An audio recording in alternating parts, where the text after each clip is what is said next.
Bu videoda bize dahshatli Darknet saytiga kirib, o'sha qotil klovlarni yana chaqirib ko'ramiz. Let's go. 5-qism. Ha, sizlar noto'g'ri eshitmadingiz. Biz rostdan ham o'sha dahshatli Darknet saytiga yana kiramiz. Va esingizda bo'lsa, klovlardan biri Gambitni ham klonga aylantirmoqchi edi. Va biz endi bildikki, Gambitni klonlikdan qutqaradigan narsa o'sha chekkovli o'yinchoqni ichida ekan. Va endi bu videoda biz mana shu o'yinchoqqa ichidagi narsani topib, Gambitni klonlikdan qutqarishga harakat qilamiz. Va barcha savollarga javob topish uchun albatta videoni oxirigacha ko'ring. Chimadani nima qilasan?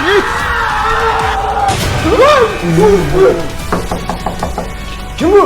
Qamasanmi, bilasanmi? Yo'q. Nimaga chimadan olsa ketdingiz? Darknet 5-qism. Gambit klonga aylanadimi?